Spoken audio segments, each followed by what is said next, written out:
America के president Donald Trump Kashmir का मुद्दा सुलझाएंगे क्योंकि उनके हिसाब से उन्होंने भारत पाकिस्तान के बीच सीज फायर करवाया है। ट्रंप ने कहा है कि वो इंडिया और पाकिस्तान के साथ मिलकर काम करेंगे ताकि 1000 साल बाद ही सही कश्मीर के मामले का कोई हल निकाला जा सके, जिस पर भारत के विपक्ष का कहना है कि हमारे कश्मीर के मुद्दे पर किसी और देश का हस्तक्षेप नहीं होना चाहिए।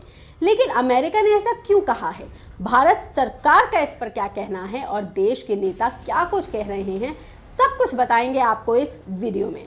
नमस्कार, मेरा नाम है साक्षी भारद्वाज और आप देख रहे हैं लोकमत हिंदी।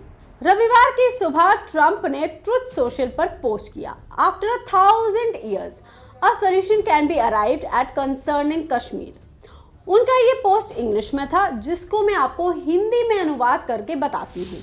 उन्होंने इसमें लिखा कि मैं इंडिया और पाकिस्तान के स्ट्रॉन्ग और पावरफुल लीडरशिप पर गर्व महसूस करता हूँ, जिन्होंने समझदारी और हिम्मत दिखाते हुए इस एग्रेशन को रोका, जो कई लोगों की जान और मैसिव डिस्ट्रक्शन का सबब बन सकता था। मैं गर्व महसूस करता हूं कि अमेरिका ने आपको इस हिस्टोरिक और हीरोइक फैसले तक पहुंचने में मदद की। अब बात भी नहीं हुई, लेकिन मैं दोनों देशों के साथ ट्रेड को काफी बढ़ाऊंगा।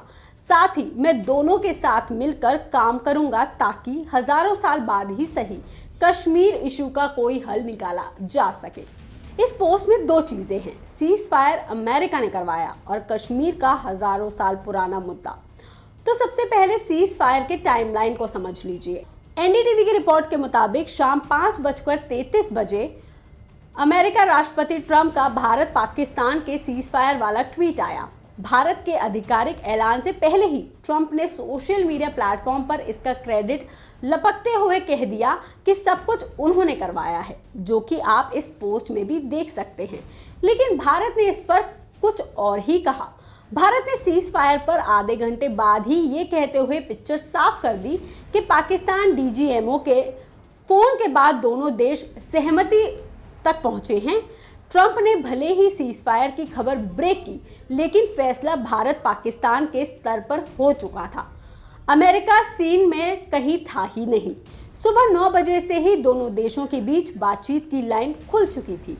पाकिस्तान के डीजीएमओ का फोन भारत आ चुका था, लेकिन ट्रंप ने सीज फायर की खबर इंडिया पाकिस्तान के अनाउंसमेंट से पहले ही कर दी और पूरा क्रेडिट लेने की कोशिश की, जिस पर भारत के विपक्ष का गुस्सा फूटा है। कांग्रेस के नेता मनीष तिवारी ने कहा कि अमेरिका जिसे युद्ध विराम कह रहा है, तो युद्ध विराम एक गलत शब्द है, क्योंकि ये कोई युद्ध नहीं था। भारत पाकिस्तान के आतंकवादियों को उनकी सजा दे रहा था। सुनिए उन्होंने क्या कुछ कहा। जो कल शाम को 5 बजे राष्ट्रपति डोनाल्ड ट्रंप ने घोषणा की सीज फायर की, वैसे तो युद्ध विराम गलत शब्द है, क्योंकि भारत और पाकिस्तान में कोई युद्ध नहीं हो रहा था। वो तो भारत जो पाकिस्तान आतंकवादी गतिविधियां प्रोत्साहित करता है, उसके लिए उनको सजा दे रहा था। भाई, कांग्रेस के नेता सचिन पायलट ने भी इस पर नाराजगी जताई और ट्रंप के कश्मीर मुद्दे वाले बयान पर कहा कि हम कश्मीर मुद्दे में किसी भी देश का हस्तक्षेप कभी स्वीकार नहीं करेंगे। सुनिए उन्होंने क्या कुछ कहा। जो सीज फायर की घोषणा अमेरिका के माध्यम से हो रही है, कश्मीर पर चर्चा की बात वो करते हैं न्यूट्रल साइट पर, ये आज तक 70 सालों में कभी भी ऐसा हुआ नहीं है। तो हम चाहते सरकार अपना मत स्पष्ट करे कि द्विपक्षीय अगर मामला चल रहा है, हमारी सेना को छूट दिया सरकार ने एक्शन लेने के लिए और हम लोग ले भी रहे हैं, उसके बाद अगर सीज फायर की बात भी होती है तो वो अमेरिका के माध्यम से क्यों हो रही है। और हमारी फॉरेन पॉलिसी बड़ी स्पष्ट है, चाहे सरकार किसी दल की रही हो। हमने हमेशा कहा है कि पीओके जो है, पाकिस्तान ऑक्युपाइड कश्मीर है, भारत का हिस्सा है, उस पर कोई कॉम्प्रोमाइज़ नहीं हो सकता।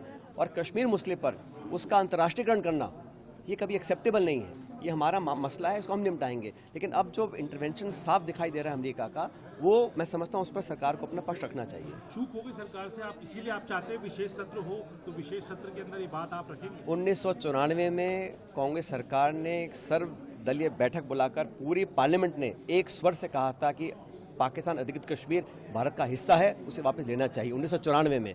और उस स्टैंड पर कोई चेंज नहीं है, आज भी नहीं है।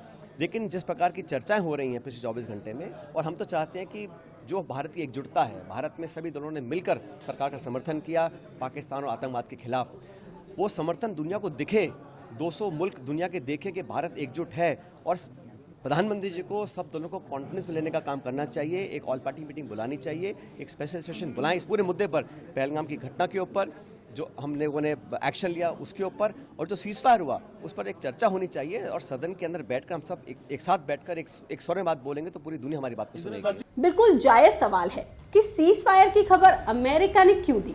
तो एनडीटीवी की रिपोर्ट के मुताबिक ही मुमकिन है कि भारत की तरफ से दोनों देशों के सीज फायर पर सहमति बनने की एक औपचारिक सूचना ट्रंप को दी गई हो और ट्रंप ने क्रेडिट के चक्कर में इसे ब्रेकिंग न्यूज ही बना दिया। वहीं अब वो कश्मीर का मुद्दा क्यों उठा रहे हैं, तो आपको बता दें कि 2019 में भी उन्होंने इस तरह की बात छेड़ी थी, लेकिन बाद में उससे वो पीछे हट गए थे और अब एक बार फिर वो कश्मीर पर मध्यस्थता की बातचीत छेड़ रहे हैं, क्योंकि ट्रंप की पुरानी आदत है ऐसी। एनडीटीवी की रिपोर्ट में ही कहा गया है कि यूक्रेन रूस की जंग एक फोन पर खत्म करवा देने का उनका चुनावी दावा जुमला साबित हुआ है। उल्टा यूक्रेन के राष्ट्रपति जेलेंस्की व्हाइट हाउस में ट्रंप को खरी खोटी सुनाई थी। इजराइल और हमास की जंग में भी अमेरिका की ट्रिक काम नहीं आ रही है और इसी तरह से अब ट्रंप ने भारत पाकिस्तान के कश्मीर मुद्दे का नाम ले लिया है, क्योंकि वो इस पर सिर्फ बात करना चाहते हैं, पर शायद से क्या कोई इसका सल्यूशन देना चाहता है, नहीं। और उसके अलावा अमेरिका इसको क्यों एक मुद्दा बना रहा है, जबकि ये हिंदुस्तान और पाकिस्तान का मुद्दा है जिसे इन दोनों देश को मिलकर के सॉल्व करना चाहिए। आपका इस पर क्या कहना है, हमें कमेंट करके जरूर बताइएगा। बाकी तमाम खबरों के लिए आप देखते रहिए लोकमत हिंदी।